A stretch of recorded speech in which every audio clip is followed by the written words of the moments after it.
서울에서 전세가 점점 사라지고 있다고 합니다. 8월 월세 계약이 39%, 그러니까 이제 거의 한 40%에 육박을 하는데 왜 이런 일이 벌어지는지 한번 살펴볼 거고요. 월세가 저렇게 늘어나면 집주인, 즉 임대인만 좋은 거 아니냐라고 생각하실 수 있는데 그거는 굉장히 단편적으로 생각하시는 겁니다. 최종 승자는 임차인도 아니고요.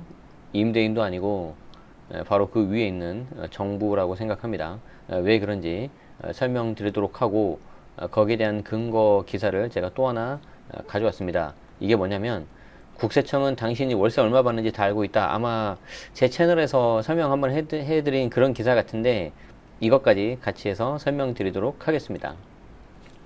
자, 보죠. 중앙일보 기사입니다. 서울경제 기사도 있었는데 조금 더 이 중앙일보 기사가 좀 더 자세하게 쓰여 있어서 이걸로 좀 가져왔습니다. 자, 서울 전세가 사라진다. 8월 월세 계약의 39%. 김원 기자님이 2021년 9월 13일 날 올리신 거네요. 자, 광고 없애고 보겠습니다. 지난달 서울 아파트 임대차 계약 10건 중 4건 가량이 월세 반전세 포함으로 계약이 됐다.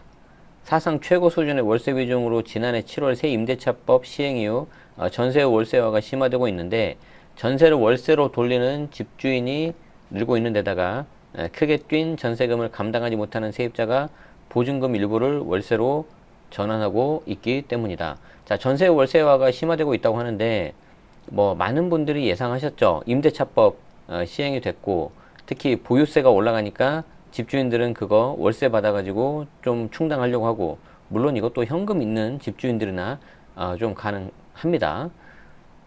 그리고 이제 임차인 입장에서는 전세가가 워낙 뛰어버리니까 그냥 울며 겨자 먹기로 반전세 그냥 월세로 가버리는 거죠. 자, 12일 서울 부동산 정보 광장에 따르면 지난 8월 서울에서 체결된 아파트 임대차 계약은 총 12,567건인데 월세가 조금이라도 낀 계약, 이제 반전세 포함인 겁니다. 39.4%. 7월달 35.5%보다 3.9%포인트가 높아졌고요. 지난해 7월, 그러니까 2020년입니다. 2020년 7월 임대차 3법 중 2법 전월세 상한제하고 계약갱신 청구권이 전격적으로 시행된 이후 전세 매물이 줄고 전세값이 치솟으면서 월세로 전환되는 사례가 늘고 있다. 지난 1년간 반전세 거래 비중이 35.1%, 그 전에 28.1에 비해서는 7%포인트가 높아졌다. 자, 이런 현상은 예견된 결과다. 올해 서울 공시가격이 19.89% 인상이 됐고 이에 따른 세금 증가로 집주인이 늘어난 부담을 세입자에게 전가하는 현상이 빚어질 것이란 우려가 컸다. 여기에 올 6월 임대차법의 마지막 퍼즐이라고 하는 임대차 신고제가 시행되면 집주인의 임대소득이 노출돼서 전세 월세화가 더 강화될 가능성이 크다는 지적도 잇따랐다. 이건 좀 설명을 좀 들어볼까요? 자, 우리 임대차 3법을 한번 봐보세요. 임대차 3법이 있고 여기에 공시가격 현실화 로드맵이 있습니다. 그래서 이제 이것 때문에 보유세가 올라가는 거죠. 그리고 임대차 3법 때문에 이제 특히 신고가 많이 들어가지 않습니까? 그래서 전부 다 파악되는 거죠.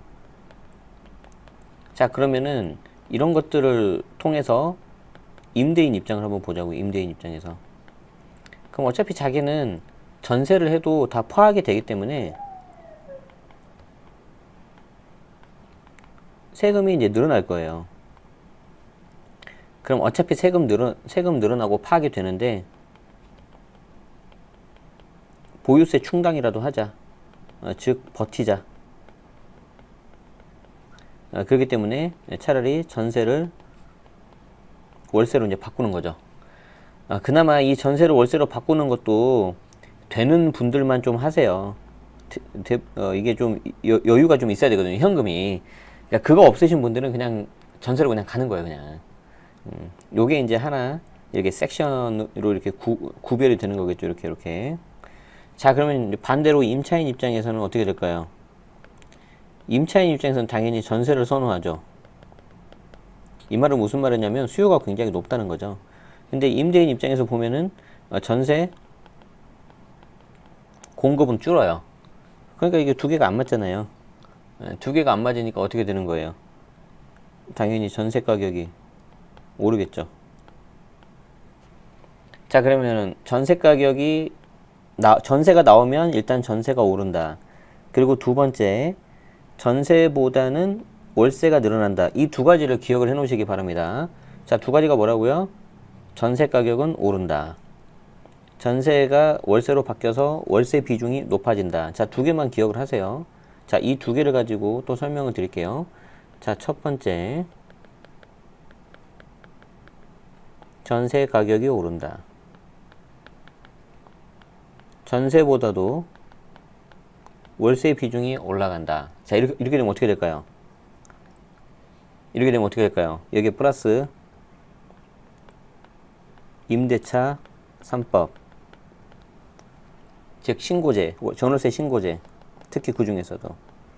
자, 이렇게 되면 과세, 세원 포착이 쉬워지고 세금 걷기가 쉬워지고 조세 부담은 더 올라갈 것이고, 요 올라간 조세 부담 가령 예를 들어 100이다. 그러면 이 100을 다시요. 만약에 올라간 조세 부담이 100이다. 그러면 이 100을 임대인, 임차인 나눠 가질 겁니다. 그리고 임대인하고 임차인 비율이 어떻게 될 거냐? 사이좋게 5대5, 택도 없는 소리죠.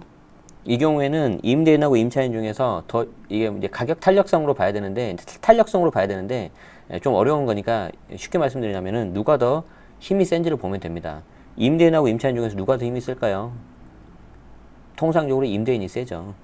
그래서 그냥 톱밥으로 재면 여기가 한 70, 여기가 한 30, 요 정도. 아니, 반대지.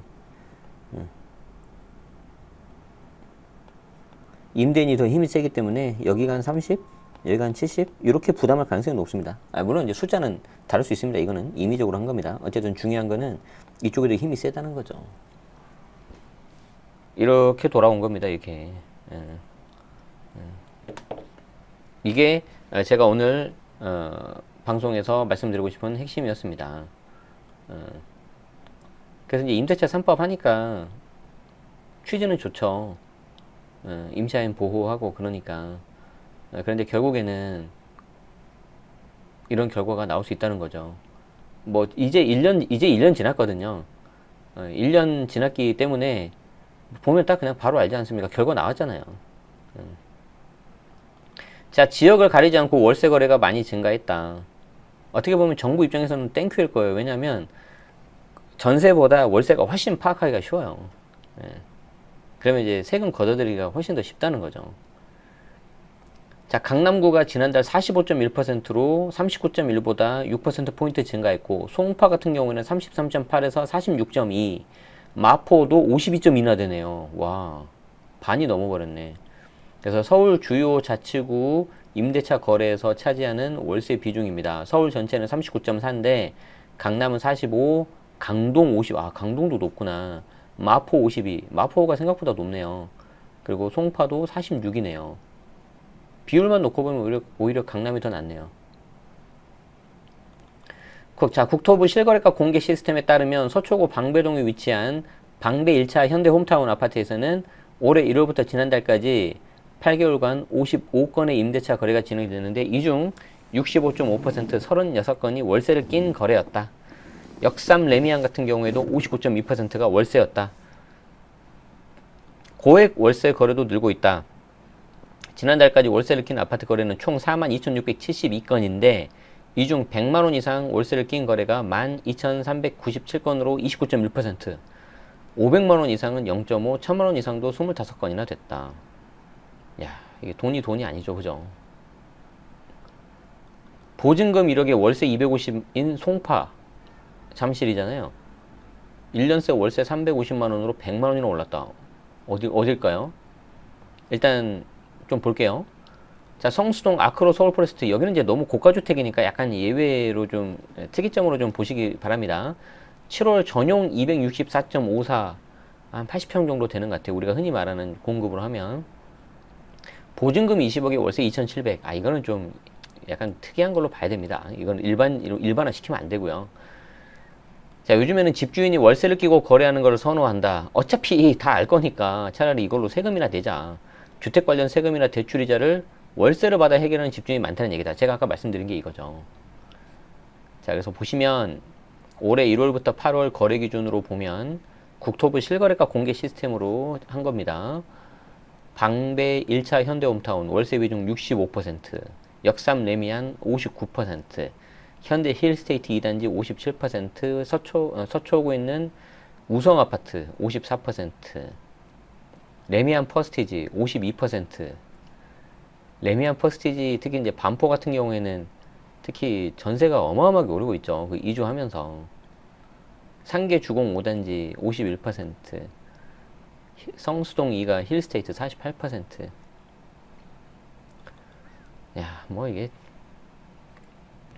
전세값 상승에 따라서 월세도 오른다. 이게 전세가가 올라 버리니까 그걸 이제 그 월세로 전환하잖아요. 그러니까 전세 그 기본 베이스가 되는 게 있으니까 당연히 월세도 같이 올라 버리는 그런 게 되는 거죠. 그리고 이제 또 전세는 매매가가 오르니까 매매가가 이렇게 올랐어? 그럼 전세도 약간 좀 이렇게 올라야지. 약간 그런 것도 좀 생기고. 자, 송파구 가락동 헬리오시티. 아까 제목에 있던 부재에 있는 게 이제 헬리오시티 말하는 거였군요. 자, 전용 84. 이게 우리가 알고 있는 32평, 34평입니다. 아주 그냥 국민 평형이죠. 가장 일반적인 거예요. 여기는 그리고 대단지거든요. 그러니까 이런 거는 좀 볼만해요. 아까 서울 포레스트, 아크로 서울 포레스트는 이제 고가주택이니까 좀 예외로 하고. 자, 헬리오. 우리가 믿고 있는 헬리오 어떻게 될까요? 자, 전용 84의 경우 지난해 상반기 보증금 1억에 월세 250 안팎의 다수 거래가 이루어졌다. 그랬는데 지난달에는 보증금 1억에 월세 350이 됐다. 그리고 그 350도 이제 15층, 27층 좀 높은 거네요. 1년 사이에 월세가 100만 원 올랐다. 자, 서진영 대한부동산학회장은 집주인의 세금 부담이 높아질수록 세입자에게 이를 떠넘기는 조세의 전가, 이게 이제 조세의 전가 트랜스퍼라고 해요. 아까 말씀드렸잖아요. 그걸 정확하게 하려면은 해당 그 임대인과 임차인의 어떤 탄력성을 봐야 되는데 이제 그거는 이제 아주 복잡한 거니까 예외로 하고 우리들 입장에서는 약간 직관적으로 이해를 하셔야 되는데 그거를 탄력성을 봤을 때는 누가 더 유리하고 불리하냐, 누가 더 사회적으로 강자냐, 약자냐 이것만 좀 보시면 되는데 아무래도 일반적으로는 임대인이 강자죠. 그러면은 임대인 입장에서 이렇게 전가할 수 있는 가능성이 더 높다는 겁니다. 자, 집주인의 세금 부담이 높아질수록 세입자에게 이를 떠넘기는 조세의 전가 현상은 부동산 교과에서 나오는 원론적인 얘기다. 이게 누구나 다 아는 내용이다 그거죠. 그리고 저도 우리 이제 절친분들은 아시지만 이제 올해 제가 하려고 하는 것 중에 하나가 공인중개사 좀 자격증 좀 한번 따려고 하는데 이게 제가 공부를 좀 더 일찍 했어야 되는데 늦게 해가지고 양이 꽤 많잖아요. 그래서 이번에 어떻게 1차라도 좀 붙어야 되는데 하고 나름 열심히 하고 있는데 어렵더라고요. 그런데 그 탄력성에 대한 이야기 많이 나와요. 이제 저도 이제 경제학 원론 대학교 때 많이 배웠었고 했는데 안타까워요. 그거 보면서 그냥 기출문제 여기만 봐도 충분히 아는 내용인데. 자, 새 임대차법 시행으로 전세 매물이 줄고 전세난이 가중된 상황에서 다주택자 매물이 최대한 임대시장에 공급될수록 관련 규제 완화가 절실하다인데 다주택자 입장에서 저걸 내놓겠습니까? 양도세가 어마어마하게 나오는데 이제 어쩔 수 없는 케이스는 내야 되겠지만 아무튼 그 사회 현상을 너무 이상적으로 좀 바라보시면 안 됩니다. 이건 엄연한 현실이거든요. 마치 이런 거랑 비슷한 것 같아요. 특히 그 가장 현실적이고 자기의 이익을 챙기는 시장이 그 국제사회거든요. 이거는 중학교 사회책, 고등학교 정치 경제책이었나요? 이거는 진짜 일반적인 학업만 배우면은 누구나 아는 내용이에요. 제가 교과서에 써 있는 걸 제가 기억을 해요. 그래서 가장 냉엄하고 현실적인 시장이 바로 이 국제사회인데, 즉 자국의 이익을 위해서라면은 오늘의 적이 내일의 친구가 될 수도 있고, 뭐 그 반대도 될 수 있고 그렇다는 거죠. 그런데 이제 이게 개별 국가로 오면은 그 개별 국가의 어떤 문화라든가 여러 가지 사회 특성을 반영해서 약간의 정도 차이는 있어요. 그렇지만 이 사회도 마찬가지로 약육강식, 그리고 기본적으로 자기의 어떤 이익을 챙기려고 하는 그런 데 아니겠습니까? 근데 이제 뭐 모든 사람이 다 평화롭게 잘 살고 좋죠. 그런데 중요한 거는 이제 너무 이상적이라는 거예요. 그래서 이제 중요한 거는 이제 방법이 있어야 되는 거죠. 그렇지만 완벽하게는 할 수는 없지만 그렇게 가기 위해서 계속해서 이제 뭔가 하나씩 하나씩 이렇게 단계별로 하는 거는 저는 오케이 찬성이에요.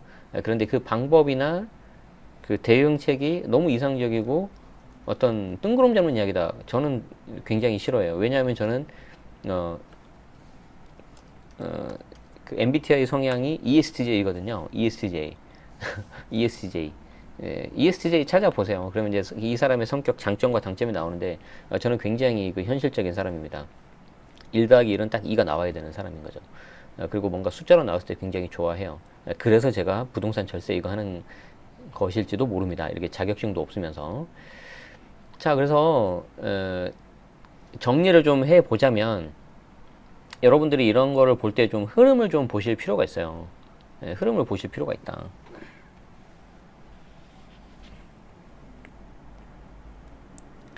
이게 이제 흐름을 쭉 보시면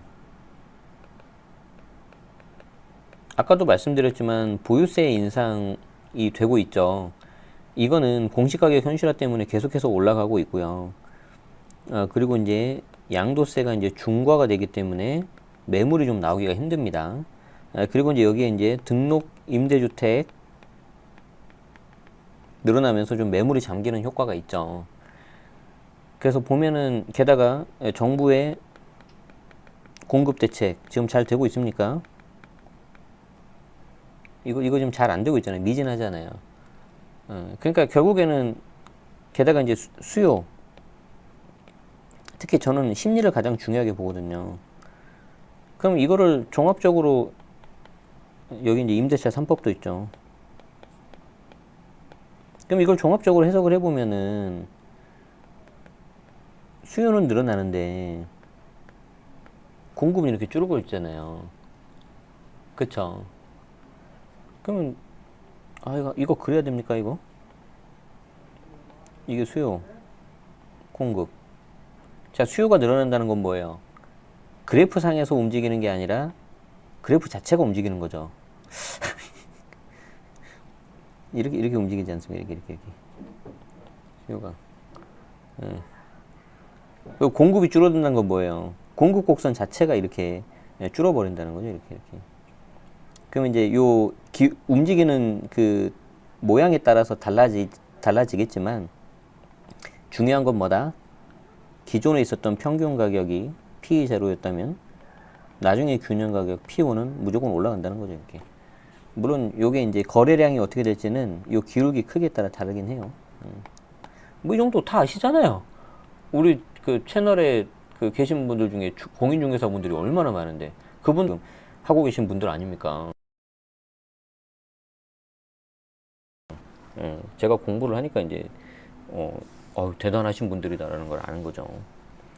자, 어쨌든 이렇게 수요는 늘고 공급이 주니까 이렇게 계속해서 올라가고 있고 이런 상황인데 그래서 이게 좀 이런 상황이에요. 근데 앞으로가 어떻게 될 거냐? 그러면은 저는 이거 두 개를 시장을 분리해야 된다고 생각을 하거든요. 적어도 전월세라도 잡으려면은 임대차 시장에 관련된 어떤 공급을 늘려줘야 돼요.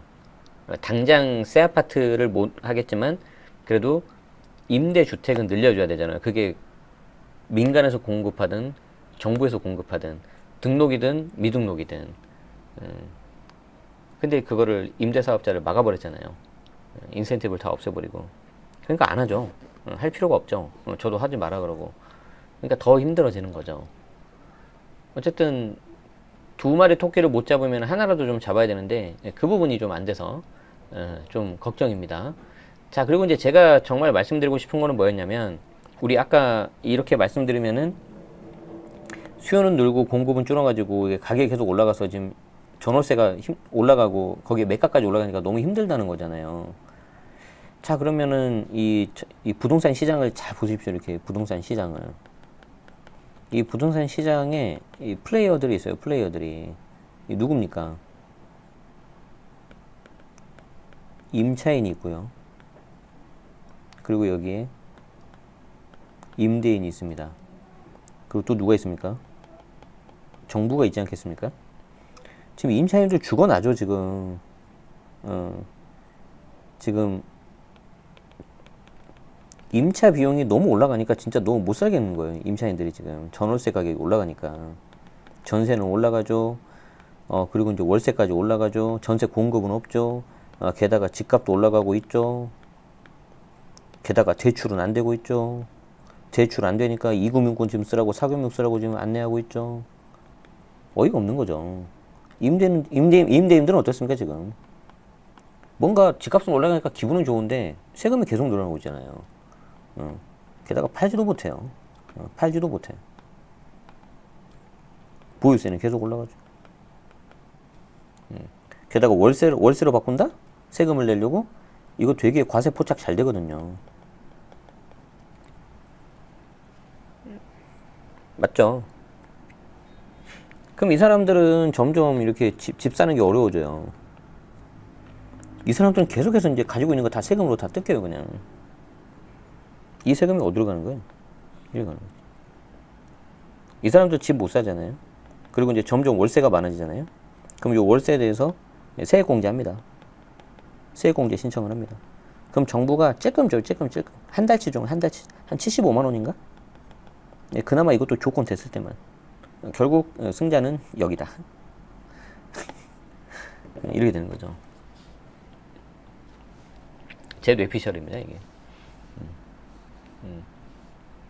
그래서 여기 그 지난번에 한번 했었던 그 최용준 세무사님 기사인데, 뭐 이거는 어줍잖은 뭐 이렇게 뭐 저 같은 사람이 하는 말이 아니라, 굉장히 그 전문가이십니다. 언제 우리 명사초청 특강에 우리 최용준 세무사님을 한번 모셔야 되는데, 안수남 세무사님 계시는 거기에 계시죠? 다솔 맞죠? 그래서 여기 보시면 과세 대상 이렇게 나오거든요. 국세청 보도자료 보면 1주택만 있으면 뭐 월세, 보증금 다 비과세예요. 근데 2주택으로 되는 순간, 부부 합산 2주택 되는 순간 월세까지 그냥 다 들어가 버립니다. 그런데도 얼마의 월세를 받는지 다 알고 있지만 어쩔 수 없이 저거 해야 되는 거죠. 세금 내야 되니까. 임대인 입장에서는. 그리고 이제 임차인 입장에서는 나는 전세 살고 싶었는데 이번에 뭐 반전세 내야 된다니까 성질 나죠. 이거 차곡차곡 모아서 집 사야 되는데. 굉장히 안타까워요. 아무튼 그렇습니다. 그래서 좀 이 돌아가는 판을 좀 잘 보실 필요가 있어요. 그래서 이거를 찔끔찔끔 알고 계시면 장님 코끼리 만지는 격입니다. 그래서 어떤 사람은 코끼리 그 굵은 다리를 만져가지고 야, 이 녀석 굉장히 다리가 크구나 라는데, 어떤 사람은 그냥 앞에 코만 살짝 봐가지고 별거 아니네 이럴 수 있잖아요. 그러다가 당하는 겁니다. 그래서 아무 말, 어느 누구도 믿지 마시고 제 말도 믿으시면 안 됩니다. 그래서 제 의견은 그냥 참고만 하시고, 정부 정책은 참고만 하십시오. 정부 정책도. 그리고 뭐 저 같은 사람도 말만 참고만 하시고, 그 어떤 전문가를 하더라도 참고만 하십시오. 그럼 누굴 믿으라는 거냐? 여러분 자신밖에 없습니다. 여러분 자신밖에 없고, 그거를 이렇게 뭔가 올바른 의사결정 하시려면 힘드시겠지만 공부 열심히 하셔야 되고요. 공부가 좀 힘드신 분들도 계시잖아요. 그럴 때는 어쩔 수 없습니다. 그냥 경험으로 하셔가지고 그걸 터득하는 수밖에 없습니다. 그런데 제가 좀 지켜보니까 조금 공부를 안 하시더라도 경험으로 터득하신 분들이 나중에 훨씬 더 잘 되시더라고요. 그래서 누구나 할 수 있다. 결론은 단지 그걸 내가 안 할 뿐이다. 안 할 뿐이고 남 탓을 할 뿐이죠. 내가 저 유튜브 채널 제보고 내가 제네시스 막 말 듣고 내가 틀렸다고 그러지 마시고, 조금 더 소중한 내 자산은 내 스스로가 지킨다라는 거를 좀 생각하시면 좋겠습니다. 아시겠죠? 영상은 제가 편집해서 따로 올려드릴 거기 때문에 전체 내용을 다 보고 싶으신 분들은 라이브 참여하시거나 멤버십 하시면 되는데, 구독하시고 알림 설정 하시면 좀 편하시겠죠. 그리고 광고 한 말씀 드리자면은, 우리 이제 추석 연휴 끝나고 나면 제가 정말 열심히 준비한 클래스 101 과정이 런칭이 되니까 필요하신 분들은 참고하셔도 좋겠습니다. 네, 잠깐 쉬었다 하겠습니다. 시청해주셔서 고맙습니다.